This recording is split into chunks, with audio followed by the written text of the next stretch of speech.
Good Good morning, Bishop, and thank you so much for the prayer as we enter in the first show of the month of March.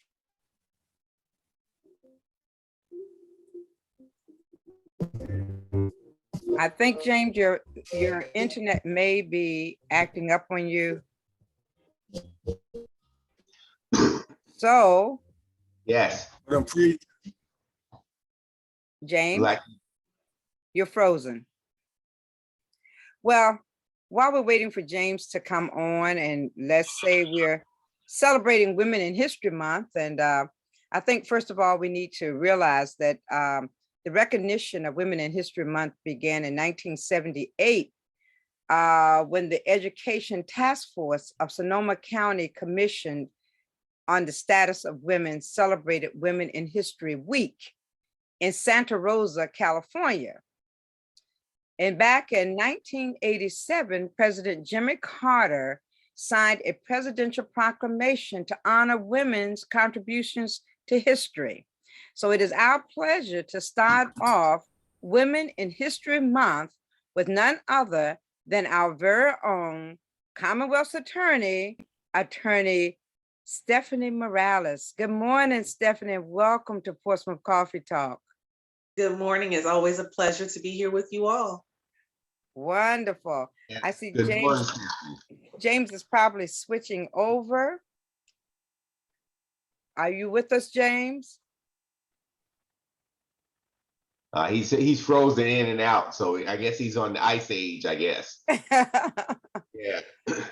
Well, Stephanie, it is indeed our pleasure to have you with us on this morning as we prepare to celebrate Women in History Month. And you've definitely made history in the city of Portsmouth, being the first African-American female to be the Commonwealth's attorney for the city of Portsmouth.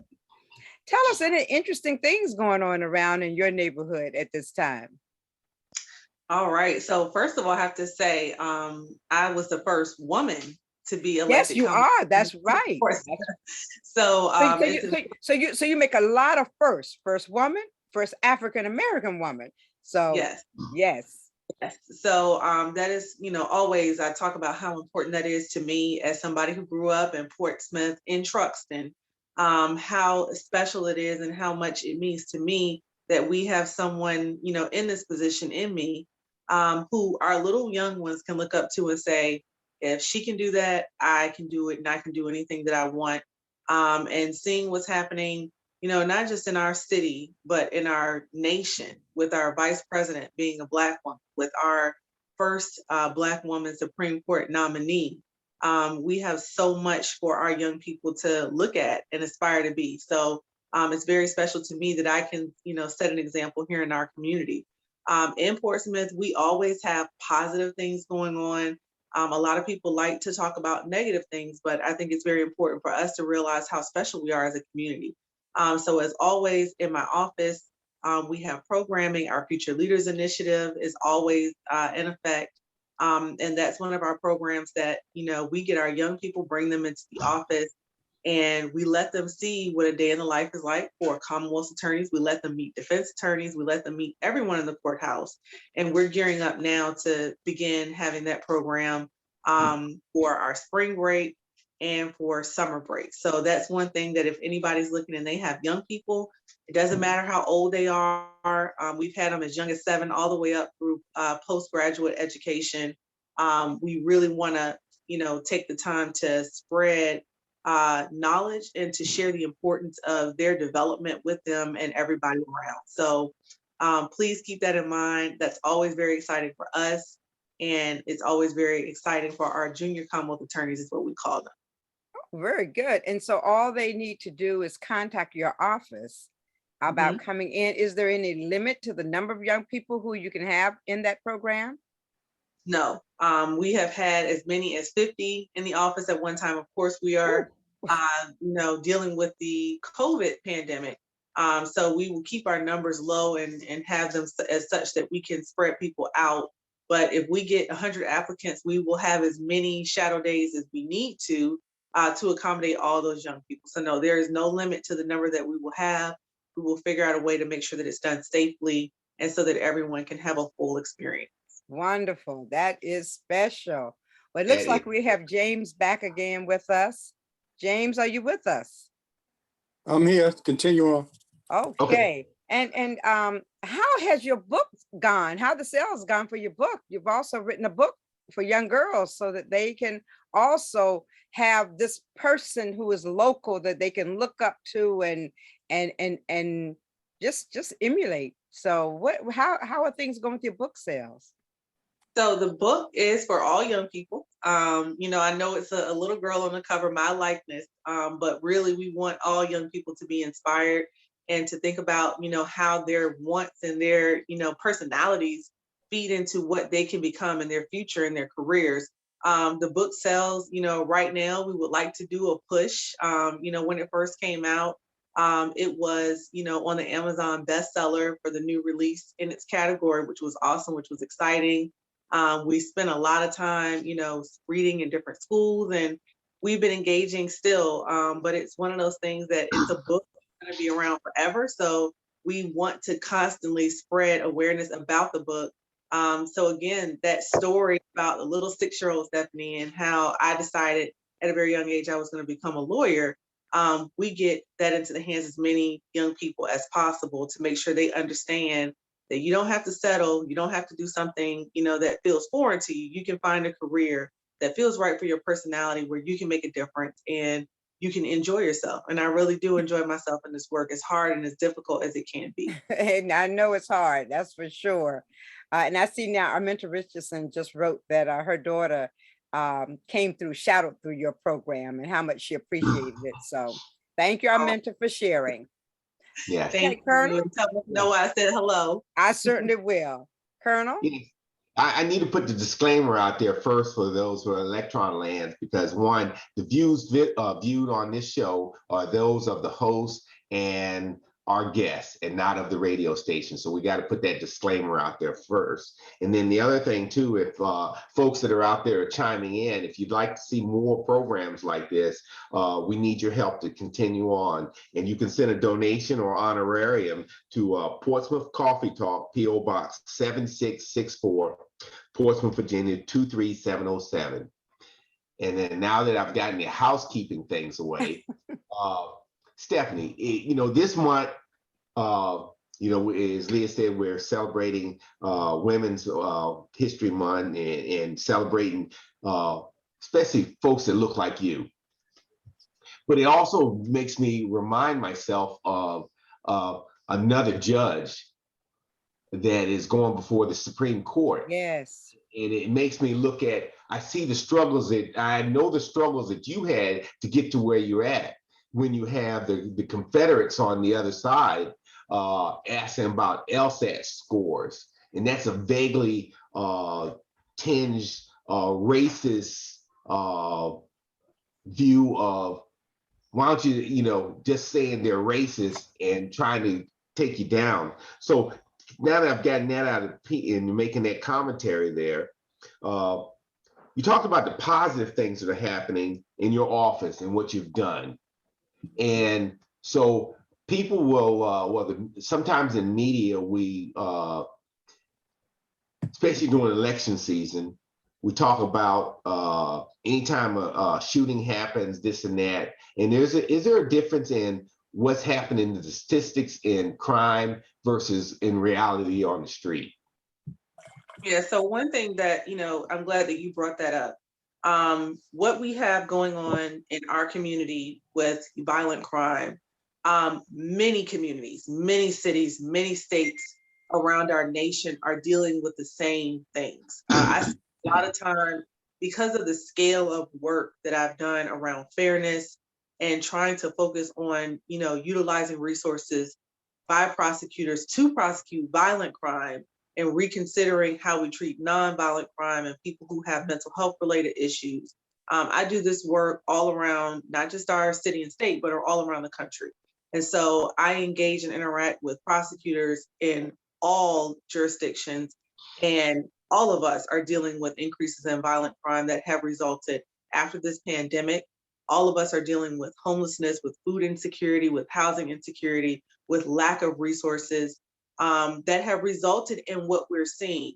And so it's important to say, yes, we are having this issue in our city, but not to tear down Portsmouth, not to speak negatively and characterize this as something that is of Portsmouth, because we're dealing with this all around our nation as a result of our investment in incarceration.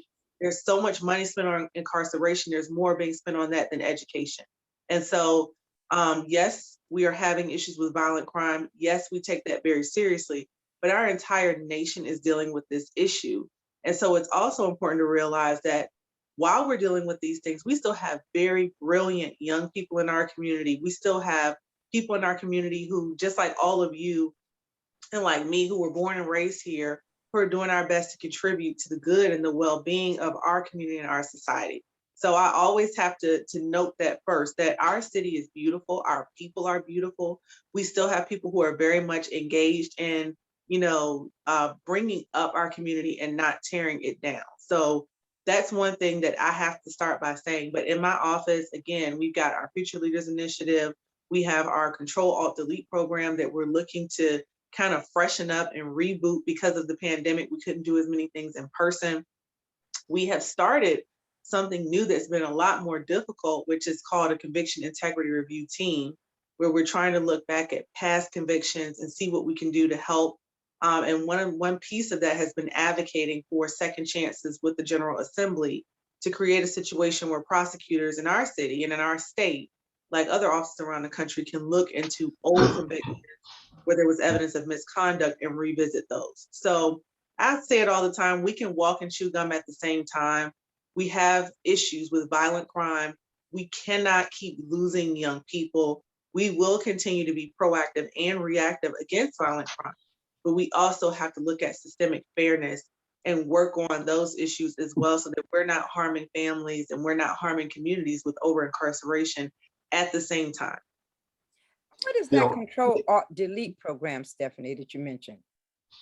So Control Alt Delete program and Future Leaders Initiative, those were both founded in 2015, about a month after I got elected the first time. So those are longstanding programs that are aimed at community support. And so Control Alt Delete, if you know about computers, and most of us do now, that's where you hit the 3 button, you hit Control Alt Delete and it restarts, or it will allow you to reset when your computer is giving you problems. And so for many people in our community, they have had issues where they have gotten a conviction or had some kind of trouble that hinders their advancement in our society. So for people who were previously incarcerated, our office started off having seminars in the community where we would discuss restoration of rights, we would discuss job preparedness, we would discuss all the things that could be hindrances coming out of incarceration or conviction.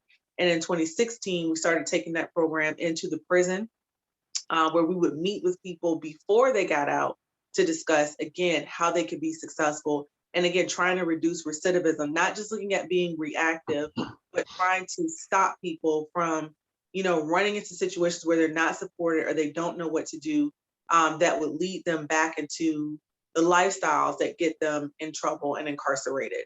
So that's the quick version of what Control Alt Delete is. And all of these programs, they're not just about servicing the community. They also serve as a vehicle for prosecutors to engage and for them to see the humanity in people who have had difficult times. Everybody's not born and raised here. If I could have an office full of people who were born and raised in Portsmouth, that would be magnificent. But a lot of the people who work in our office don't live in Portsmouth or may not have been born and raised, but they develop a love for our community because of that engagement and their ability to see the humanity in the members of our community and see that they're just like them. They could be their family members. And it's our responsibility to not just prosecute things, but to support members of our community in any way that we can. Stephanie, those programs like Second Chance and Control Alt Delete, they run contrary to the big business of incarceration, of mass incarceration of people. And so as I see, we're having a changeover in our state government. And do you see there any headways now? You're starting the wind starting blowing, because one, I see where when our Supreme Court justice, which they're getting ready consider her time as a public defender, they use that as a negative.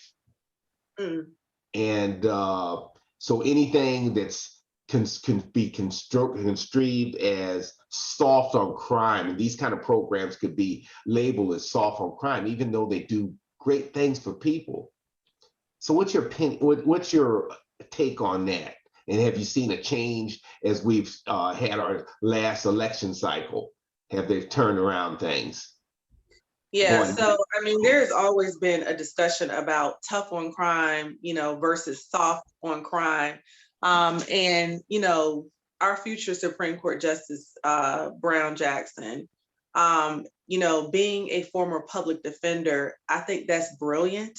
I have probably about 4 former public defenders in my office right now, and it has been a phenomenal thing to have that diversity in career path.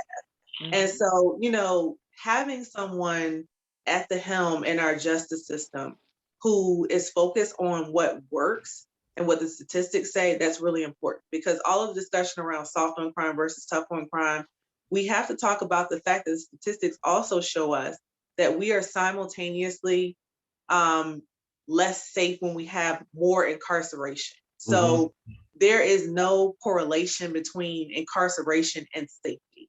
We actually have incarcerated too many people as a system and become less safe at the same time, and are spending so many resources on incarceration, again, that we lack the necessary resources to fully fund education, to fully fund healthcare, universal healthcare, to fully fund mental health resources, because we don't have unlimited resources. And so, these conversations about tough on crime versus soft on crime, again, we've got to get very specific. There are people who are incarcerated for nonviolent things, marijuana related offenses. There are still people who are incarcerated and have convictions on their record and are hindered by something that the legislature and the General Assembly has now said is legal. We don't have true expungements in the state of Virginia. All of these things, an automatic expungement, all of these things where we're talking about nonviolent offenses or people who have not gotten in trouble for 5 or 10 years, not having an opportunity for expungement. That's not making us any safer. Those things are not making us safer. We have to realize that everything should not come through the criminal legal system as a means for addressing issues in society. Some things should be dealt with in the public health industry. Some things should be dealt with in the school system. For example, this is a little long-winded, but there was a discussion about disorderly conduct and what that charge is, and removing the capability for people to charge children with disorderly conduct in school, because disorderly conduct by its very nature is kind of what children do. It's behavior that will incite or upset someone where they could potentially become violent. But if you think about what that is, that could be a child yelling. That's a disciplinary matter. And our educators are capable of dealing with that through that process. That's not something that should necessarily come through the criminal legal system at all, if you think about what that means. And so we have examples of things like that all throughout our code that traditionally have been dealt with through prosecution that result in mass incarceration, and utilizing those resources for incarceration when we could be using them again for education, for housing, and to really see our members of our community succeed. Stephanie, and first of all, I'd like to apologize to all those watching for my technical difficulties, especially the people watching my Facebook Live. But Stephanie, I was also, in case you talked about this, bear with me. Just wanted to go back to the crime thing just for a minute, because you got a lot of people trying to blame everybody else but the criminals out there. And, they blaming the city council, they blaming the city manager. Of course, you're on that list. And what people need to realize, and I think most people know, that when it comes to you, it's because of what happens, when the crime happens and then the investigative process through the police, then you get it. And then there's a process after you get it about who gets bail or how much bail. And that's already a part of the system the way it is. And maybe some of those need to be changed. But that's you following what the system says you should do as far as the crime is, that's involved. And just like you just mentioned, certain crimes don't come, certain things don't come before you. But explain, tell people, a little bit, if you can, about the process once you get them. Because I heard a lot of people saying, you are letting people out that shouldn't be let out. Mhm. And then they go out and commit another crime. But just like judges have sentencing, sorry about that, rules that they have to abide by, you have those same kind of rules that you have to look at when you are, and the difference between you and what you have to do as far as the judge is concerned, but you get it before the judge gets it. And just to cover some of those things people are saying, because it just kind of gets on my nerves when I hear it. And they talk it like, they say it like it's gospel, but they really don't understand the process, and they need to before they go out there just spreading bad information. Right. So there is a process, and there is a method for the way matters come through the system when there has been a crime committed. And so it's important for people to understand, in Virginia, prosecutors' offices, we don't have intake units, we have a magistrate system. And so one thing that people need to understand is when something comes to my office, either it comes by way of warrant through the magistrate system, something has happened in the community, the police have been called, they go to the magistrate, and then that generates a warrant, and that goes through the court process. The courts get the file, then we get the file, and the process starts from there. At that point, if there's a murder, if there's something very serious, there's an arraignment, there's a bail hearing, and we will traditionally argue for what's appropriate. So in most instances where there's a murder or violent crime, we're always asking for denial of bail. And then the court makes its decision based on the facts and circumstances, the strength of the case that's before them, whether there are any witnesses, whether there's any physical evidence, all of that gets argued, and they make a determination about whether or not somebody will be released. Same thing is true when there is, a case that goes forward and there's an outcome. That outcome is based on the evidence that we have.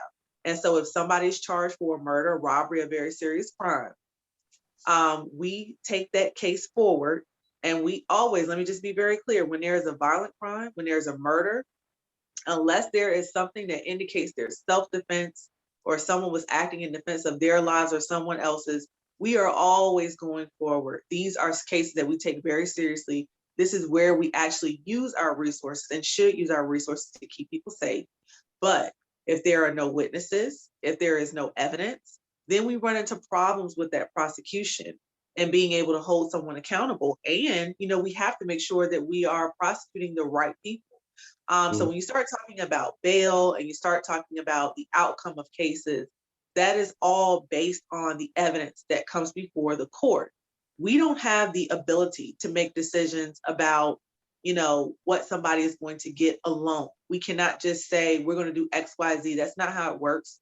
We have a system where all parties are very much involved, ourselves, the defense bar, and the court. The other process, when something doesn't go by way of direct indictment. And again, that has to be done when there's a full investigation and it's provided to us, and we find that everything is there that we have to prosecute. So we don't have this situation where we are just solely deciding the outcome of cases, of how things are going to be handled. We very much are a part of a system and a process where we're kind of, here comes my cat. she's come to say hello, and now she's gonna stay right outside the camera and just move her tail. So it's, it's very important for people to understand that. And before you came back on, I did talk about the fact that everybody all over many communities are dealing with violent crime, as are we. And we are always prepared for the reactive component. That's the reality about prosecution. People who think that we're not working, my attorneys are actually in court working very hard every day, all day. But it's important to understand that we are not, solely acting alone and just doing whatever we want. We're trying our very best to do what's right fairly. But with violent crime, those are the cases that we spend the bulk and the majority of our time on, really trying to provide services to victims and to families as a result of the loss that people have felt in our community. Because I know that even you all, the lawyers in your office, are often frustrated had not been able to hold some people because of the investigative process before doesn't give you enough meat to hold somebody, and how frustrating you to see somebody walk out of there, that should be locked up. So people just have to understand. I guess when you're in this situation, people just look for people to blame, but do your homework first before you start blaming people. Yeah, yeah. And because we all know the people that are thinking it's a collective effort for us to solve this thing, and it's not going to happen overnight. And so I just wanted to get that out. And we're approaching the 7 o'clock hour, and we'll be going off the radio. But please stay here a little while longer on Facebook Live, because we're going to talk a little bit about the history of women in the legal system. And I want to thank all the listeners in advance on WGPL 1350 for joining us this morning. And join us next week as we will have Cynthia Morrison. And we have Cynthia Morrison from the clerk's office talk to us on this Women's Month. Okay, any other questions from the co-host? I'm a little thrown off to all that stuff I had to go back on. I was ready. So you were ready until that happened. All of a sudden, but anyway, let's get back to our guest. So, yeah, I do, Stephanie. So you've ascended to your present position. And then, so if I'm looking out, and I don't know if I asked you this last time you were on the show, I'm looking at a 5 to 10 year short-term, long-term goal. And so I ask you those two questions. What is your 5 and 10 year goal for yourself, and one for the office? And I think that in between 5 and 10 years, you will no longer be in this office, but you'll be at a higher office.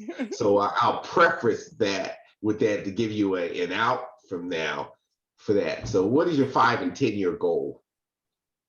Well, I may very well be in this office. And you will hear me say that often. People will ask me what's next. And for me, as long as I, am full of energy, full of ideas, and, have a desire to continue to have this fight for our community, I'm going to stay right here in this position. So, that's one thing that's important for me. As a part of my long-term plan is to continue to be here, be present, show up for my community. One thing that I would really like to see, not just in my office, but in our city, is I would like to see, the establishment of a true violence interruption program. I have spoken about this publicly before, but there's a program called Live for USA that has seen a 40 to 60% decrease in violent crime in Richmond and Oakland, California, where, there have been people whose life's work it has been to engage with violence interruption. They have conducted that program and seen real results, impactful results, such that, the members of that program have been to the White House to help, secure federal funding for communities around the nation. The Golden State Warriors coach has marched with this organization to make sure that they were still able to do the work that they did in their community. And I would like to see something like that come to our city and our community. Because we need to try something different. So I would like to see a real, true violence interruption program be established in our community, so that we can, take a turn in a different direction and see some resources be placed in a different way. In my office, I want to continue doing the work of ensuring that we are doing our job fairly, and that we are continuing to engage with the community. And I want to see more people. It's so special to me. I have seen people matriculate through our Future Leaders Initiative program who are now about to go to law school. I've got one who has graduated from undergraduate since being in our program, graduated from law school, and is now awaiting her bar results to become an attorney in the office. I've seen it come full circle. So obviously I want to see, 10 more people who've come through the program, graduate law school, and come back to serve our community as attorneys in the office. So for me, I don't have, these goals that I can point to that are overarching. I am fighting constantly for change in the General Assembly to change the law. I'm working every day with my team to make sure that we are treating people fairly on an every single person, not just case by case. We can't call it case by case because these are people's lives, but that we're treating people fairly on every single matter. And I'm not just talking about the accused, because we have victims who have been mistreated in this criminal legal system and who have been disenfranchised and marginalized as well. So seeing people being treated fairly is very important.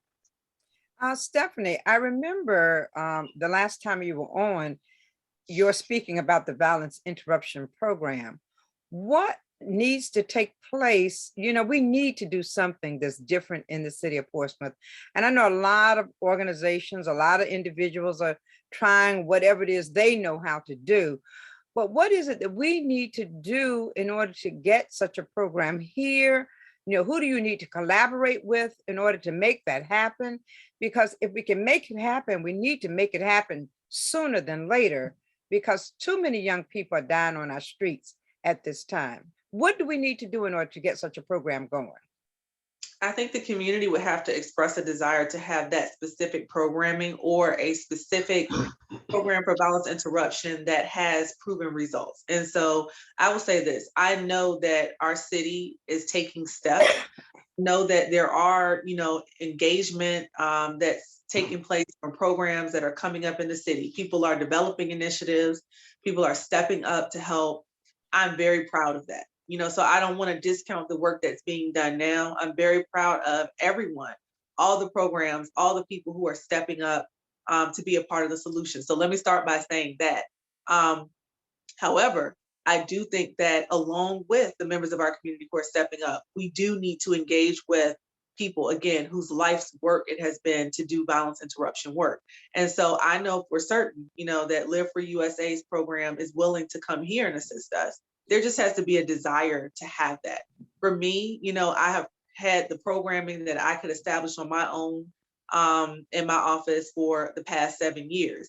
But this violence interruption programming for the entire city, that's something that our entire city, our city municipal government and other people would have to be committed to having, because it would require, engagement from members of our community like you guys, from members of our faith community, from social services, behavioral healthcare services, our healthcare industry, our educators. It really requires the engagement of our entire community. And that's something that has to come at that level. And so, I think I have expressed a desire, but I'm one person. And I think our community also saying, and maybe some of the groups as well who are stepping up to do the work, saying, we are committed to assisting, other people who are willing to bring their experience, their expertise, their knowledge, and share their examples with us.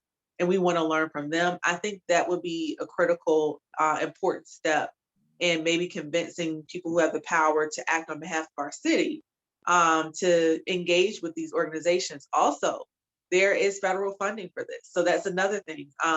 Applying for that federal funding, I think, is important. I understand we have people in the city who may write grants. That's another approach. But trying to find outside funding is important because, we need our resources in the city of Portsmouth to go to our community. And so if we could find outside funding, I think that would be helpful as well. And have the city officials been made aware of this violence interruption program that you know of? Oh, yes, because I've made them aware. And Okay. I'm not one who, I don't like to, Yeah. I've never really engaged in finger pointing. Again, I think that our city manager, our city officials, I know for certain that they have been working on engaging with the community and even working on some violence interruption methods. Mhm. And so I don't want it to sound like I'm, pointing a finger, because I'm not. I think, Oh, no. again, Mhm. there has been, clear efforts and being made and clear steps being taken. But yes, I have been making the city aware by notifying people at different levels since about 2018 about this particular violence interruption program. And I've notified people who were there at the time, who are now gone. I've notified people who are there now. And, I have even spoken publicly about this particular program in the news. So this is no secret. The faith that I have in a program that has proven results across the country And, either our ability to engage with them and interact with them or some other program with proven results, and to have them work in conjunction with what we are working on and with what our city officials have put in place, again, that I commend. Let me ask you one other question before James and the Colonel jump in. Is there any way that we can get in contact with someone from this violence interruption program to try to get them on this program? And maybe that can be an impetus to get it moving within the city. If we could get someone to come on to talk about this. Yeah, I'm in contact with that program and I'm happy to make an introduction. Wonderful. I will tell you that the West Coast is it's about 4 o'clock in the morning there right Oh, now. yeah, I know. If you guys are willing to adjust your time a little bit, I think that will probably be helpful, but I'm happy to make that introduction. I think it's well worth our readjusting our time if we can get a proven program on board and they can bring some information to the city, because we have to do all we can at this time to make whatever changes we can make in what's happening with the gun violence in the city of Portsmouth. So I'm sure that our leader, Mr. James Overton, will make sure that we readjust our time so that we can do this, because even if we can't do it with the radio station, we can do it on Facebook Live.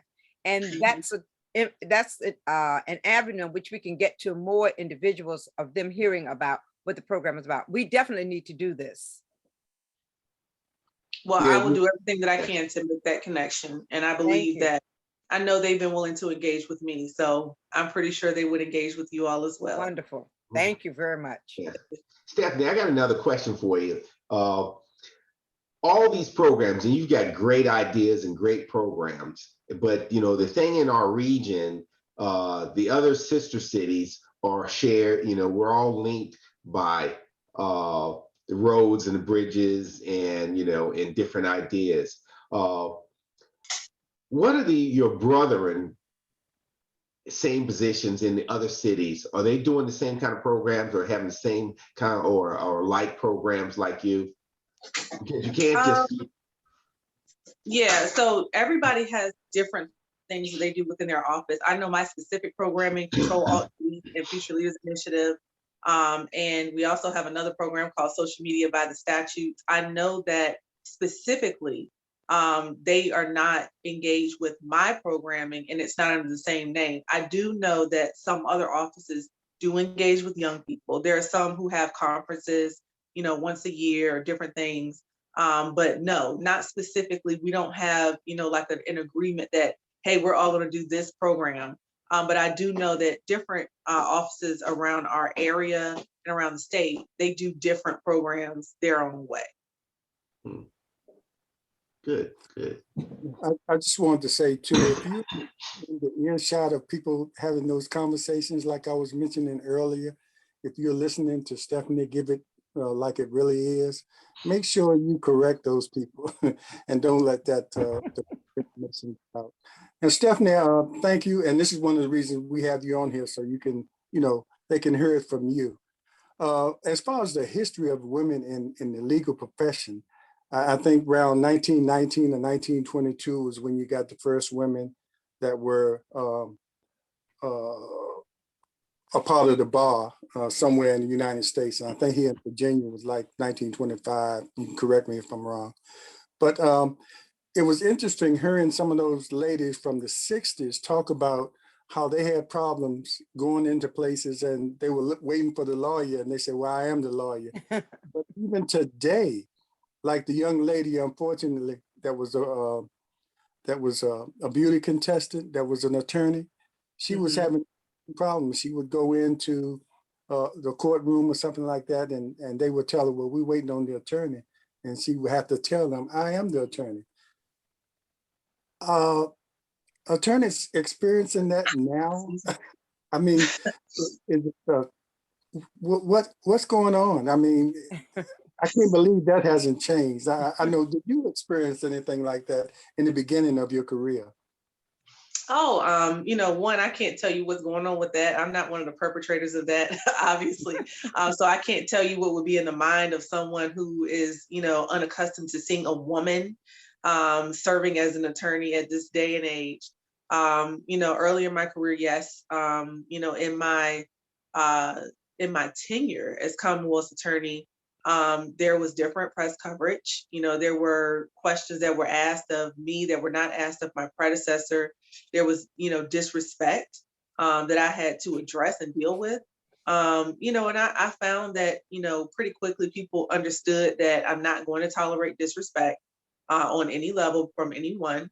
And I've been able to get things together pretty quickly with people who had issues with that. But for the most part in our city, I will say we have accomplished women who have been in positions of power and serving as attorneys in our community for as long as I can remember. I'm 38.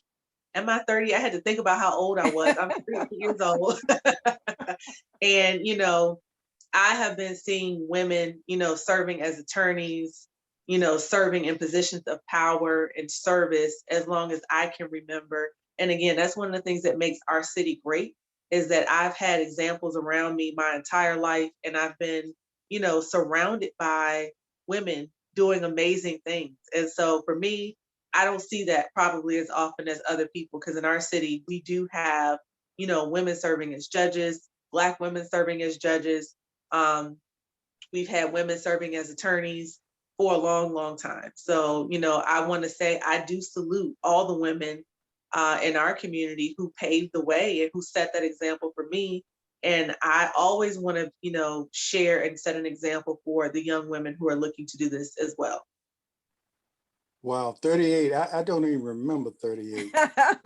And That's so why I had to laugh, Jane, when she said, "Oh, I had to remember I'm 38." Okay. I don't know. I'm sure Let me remember when I was 38. Okay. I want to ask you this too. This always intrigued me. The difference between elected judges and appointed judges. Mhm. I guess it's pretty much the same. It can be looked at the same because it can all be political. But in your opinion, what do you think is the best way? Because I don't know. Some Commonwealth attorneys appointed as opposed to being elected as well, or is that's just judges? It's a rarity to find an appointed prosecutor. Most prosecutors, they're called different things all around the country, whether you have Commonwealth attorney, state's attorney, district attorney, and in DC, there's an attorney general at the local level. They are all elected for the most part. So if you're finding appointed district or Commonwealth or state's attorneys, that's a very rare thing in our country.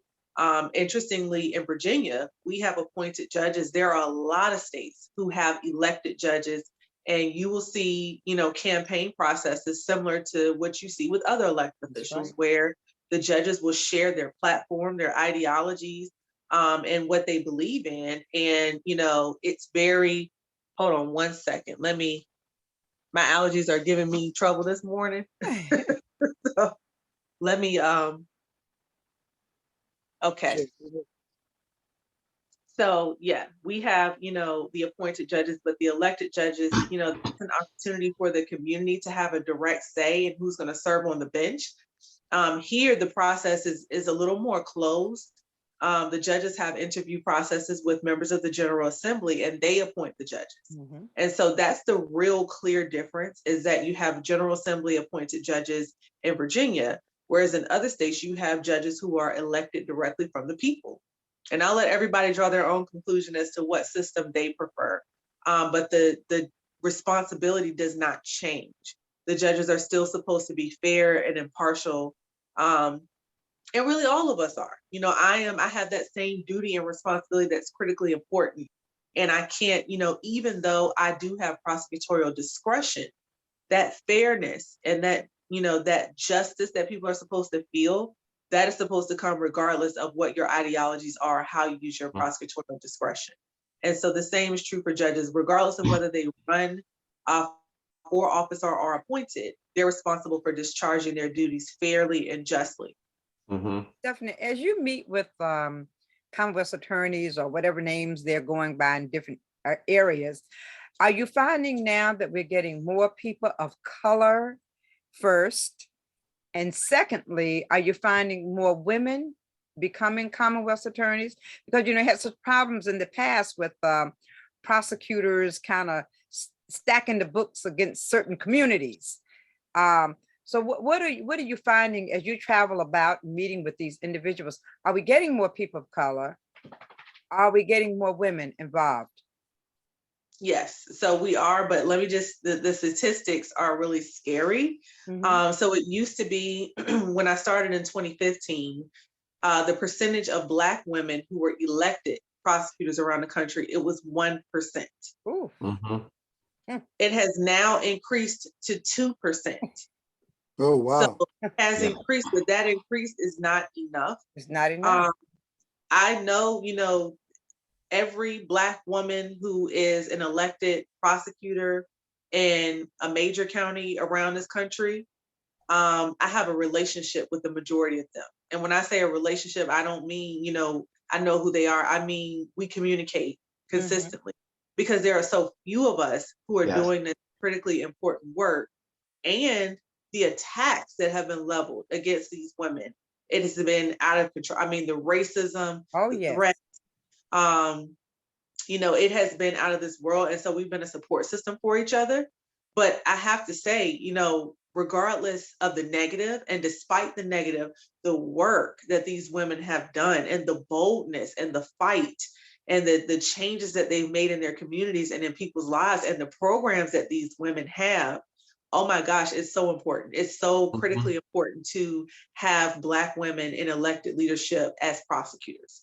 Mhm. Um, Passion that's there, the ability to relate and see the humanity in people, Yes. Yes. again, while still fighting. Mhm. That fight doesn't go away. All of us are always committed to, ending violent crime and to protecting our communities. Most of us are mothers. It's so important to expand, but also professional diversity. Um, Again, going back to our amazing Supreme Court nominee, being a former public defender, having that career diversity is important too. The difference that makes is very, very important to talk about because again, you have an understanding of what it's like to focus your time and your energy on what's really creating problems and what's really a risk for our safety versus these other instances where we are just trying to incarcerate our way out of all problems. So Mhm. Mhm. yes, it's important to bring more people into the fold, but I don't think I don't think there's a magic wand that we can wave. We've got to be committed to doing the work. So my Future Leaders Initiative is not just for Black children or Black people, but it has created this opportunity for some of our young Black children who may not have attorneys in their family Mhm. to come through and imagine themselves as the future of our criminal legal system. And again, to see them matriculate, graduate college, graduate law school, and now, potentially become attorneys and be law clerks in my office, there's that we're on the right track. Mhm. That's good stuff because we always talked about I forgot one we talked about the two justice systems, and if I don't if you look at across the legal profession, and you're saying you've doubled your numbers from 1% to 2%, and if you go up to the state level and the national level, those numbers we don't reflect of what the population that we exist in the numbers that we exist in the overall population. So that also adds to disparity in sentencing and everything else what comes down from that. And it is a problem. It is a problem because Yeah, once you're in the system, especially for these young folks, once you get that charge on your record, basically, unless you can get something expunged or you almost said you're done. Your life is done because computers live forever.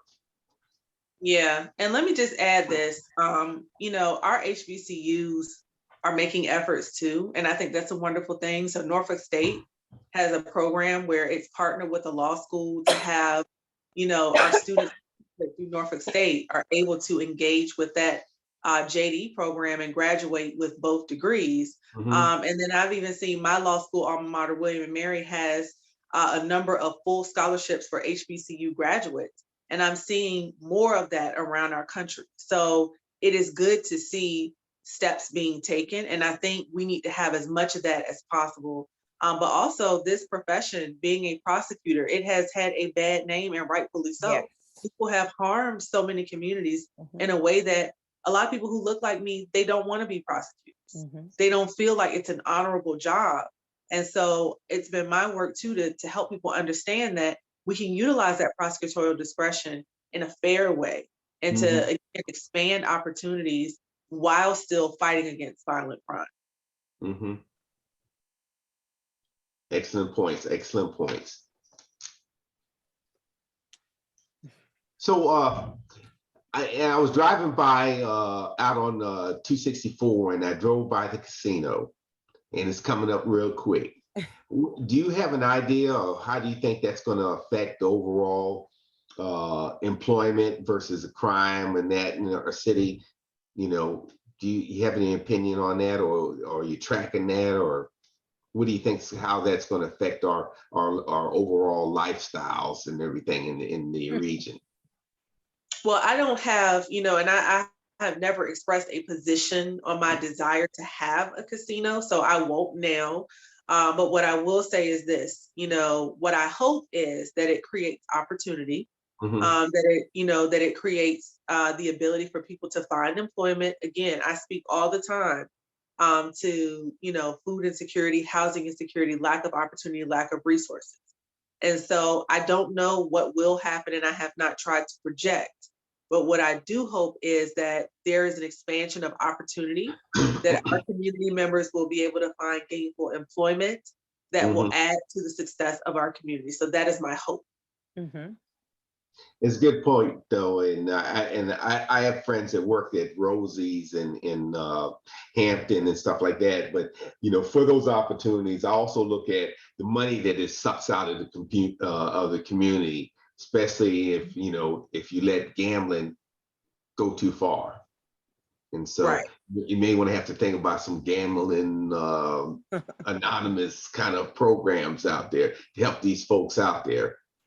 Well, and addiction issues are not new, and that's one thing that it's important to point out is, what you seem to be concerned about, and many others, and I am concerned about addiction issues as well, is that we have addiction issues have been around as long as our communities have.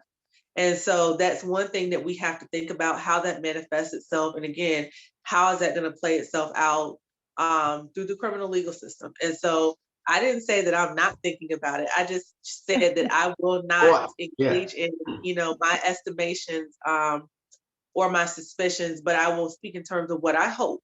Because again, Mhm. I like to remain positive. I don't think that, there's enough negativity going around. I don't think me saying anything negative helps anything. So I wish to think about the positive, and Mhm. any issues that come up, we'll deal with them in a fair way. But I truly do hope that this will be an opportunity for people to, feed their families and engage in employment, and that it will expand opportunities for people in our community. Yeah, I didn't mean to come off and say that I was trying to talk about the negative piece, but I also look at the negative because there's, every like physics, there's a negative and a positive. And when I look at the employment piece and I look at, anecdotally how they constructed the contracts, I just have my fear when I walk in the door, there's not going to be a lot of people looking like me walking in the door, other than the lower level jobs that nobody would want. But that's that's me. Well, I certainly hope that the opportunity is plentiful. Yeah. And I'm not trying to knock you or say that you're being. I think all of your concerns are legitimate and fair. I just again, I have a lot of hope, and Yeah. I'll leave it at that. Yes. As Jesse Jackson says, keep hope Keep alive. hope alive. Amen. Keep hope alive. Stephanie, as we wind down for today, we want to really thank you for always answering the call when you get it from us to come on and share the information, the invaluable information that you have. And like we all asked all of our guests at the end, and Women's History Month and all year round, if you were talking to young ladies, especially some young ladies that probably had no idea that they could reach the position that you are holding now. What would you tell them and how to prepare themselves to be ready to qualify for college for one thing and then law school? Because that preparation starts early, or it should start early.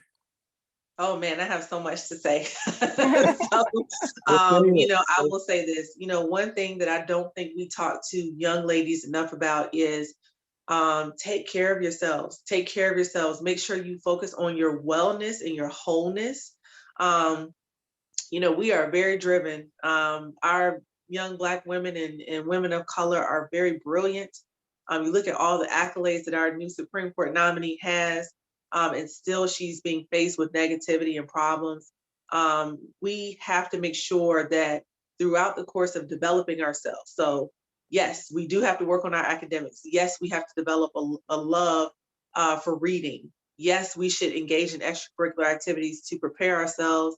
And we should, focus on all of the things that prepare our careers absolutely in our education. But that critical component of wellness and making sure that we take care of ourselves and our mental well-being, that's left out. So that's one thing I want our young women to know is focus on taking care of yourself, focus on your well-being, focus on, all of the things that, academically, you need to do, but be flexible with yourself, be kind to yourself, and, understand that you may not envision yourself in all of the places that you will go, but that you can do it, that you are brilliant, and you are going to be more than prepared for whatever opportunities come your way, and be ready to kick down the door and just fight for your dreams and your goals, and know that, there is not anything that you can't accomplish if you are committed to doing it. Wow, excellent advice. And Yeah. also, even as a mother or wife, you shouldn't let those derail what you want to do, because it surely didn't slow you down. Yeah, and this is my children. They're so important to me, and I knew I wanted a family. So again, don't think that you can't accomplish whatever you want. You can have everything. It's not going to be easy, but you can do it. Well, Stephanie, I must say once again, I thank you for coming on Portsmouth Coffee Talk. And once again, you've given us some valuable information. And I'm extremely interested in this violence interruption program. So I will be in touch with you to see when it is that we can talk to individuals to try to get them on here and see if that is something that we can truly look at. I know, and like I said, I know there's so many initiatives going on. We can't discount anything. Anything that can bring something positive to the city of Portsmouth, we need to get it here, and we need to get it here in a hurry. So I will be in touch with you, and I thank you. I had written it down before. I went back and looked at my notes. I said, I didn't follow up on that, but I will follow up on that on this time. I will get with James and the Colonel, and we will see. And like I said, we will adjust our time to get them on to tell us about what they're doing and how they're doing what they're doing.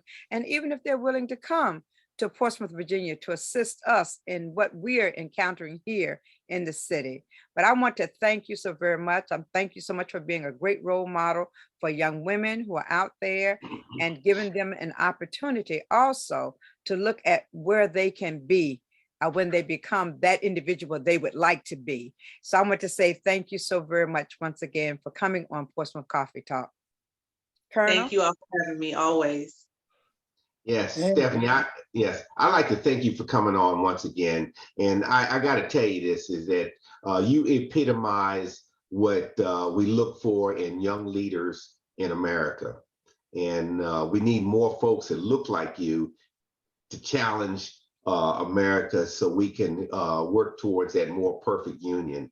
And as I looking at all the programs that that you talked about and you've implemented, and it's almost like you have this blueprint, and you've created this strong foundation that you're uplifting people, and that's the real thing. You're uplifting people, and your effect on people is going to be felt for generations. So I'd like to thank you ahead of time. Oh, thank you so much. And if you have any questions about the legal process, especially in the Portsmouth Commonwealth Attorney's Office, go to the source. Amen. Mhm. Portsmouth Thank Coffee Talk is our source. Our community. In our future. Thank you, everybody, for watching, and we'll see you next week. And Thank you, thank you again, Stephanie. to Honorable Stephanie. Thank you very much. Thank y'all for having me. Okay. Thank you, guys. Bye. Where's the cat? She's coming back, but not fast enough. But she's coming like right now. But listen, my dog came over as well. So she said, your cat. Here she is. There she Okay. is. We two gonna make an appearance. You know, she's Yes, a ham. indeed. She's a ham. Okay, thanks again. Take care. You. Have a good. You too. Take care. Thank you. Say hello to Lewis. I will.